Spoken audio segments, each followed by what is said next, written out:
Hello, नमस्कार मंडळी. काय चाललं आहे तुमचं? पुण्यात पोहोचलो. त्याच्या दुसऱ्या दिवशी सकाळी फ्रेश वगैरे झालो, नाश्ता केला घरी आणि आम्ही निघालो होतो बाहेर जाण्यासाठी.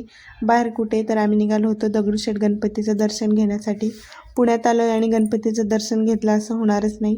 आम्ही गेलो होतो गणपतीच्या मंदिरला दर्शन घेण्यासाठी, कारण आम्ही ज्यांच्याकडे आलो होतो त्यांचा पण खूप स्पेशल दिवस होता त्या दिवशी.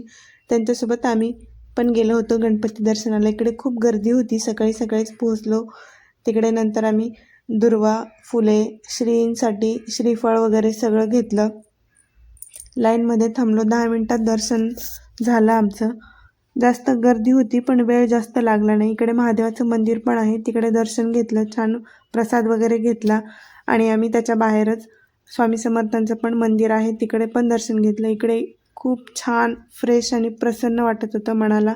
एक वेगळंच काहीतरी फील होत होतं. त्याच्यानंतर मंदिराच्या मागेच लगेच तुळशीबाग लागते. आम्ही तिकडे गेलो होतो. तुम्ही पायी पायी पण जाऊ शकता, एवढ्या जवळ अंतरावरती ते तुळशीबाग आहे दगडूशेठ गणपती मंदिराच्या मागे. इकडे पोहोचलो. सकाळी एवढी जास्त गर्दी नव्हती. आम्ही थोडीफार शॉपिंग केली. नथीच्या इकडे खूप व्हरायटीज बघितल्या आम्ही. त्यानंतर सगळी तुळशीबाग छान एक्सप्लोअर केली निवांतपैकी. खूप काही गोष्टी घेतल्या आम्ही तिकडे. टिकल्या पण बघत होतो. इकडे टिकल्याचं तर एक अख्खं दुकानच होतं.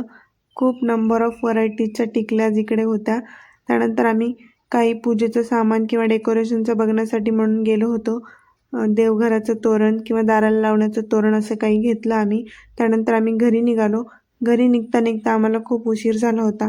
तुळशीबागेत एकदा गेलो म्हणजे वेळ काही कळणारच नाही, आपण किती वेळ घालवला आणि कुठे आहोत, काय काय घेतोय ह्याचा काही हिशोबच लागणार नाही. आम्ही गेलो होतो. नंतर घरी जाण्यासाठी खूप वेळ झाला. घरी पोहोचलो, जेवण वगैरे केलं आणि निघालो होतो स्वतःला थोडंसं पॅम्पर करण्यासाठी. भेटूया नेक्स्ट व्हिडिओमध्ये. तोपर्यंत बाय.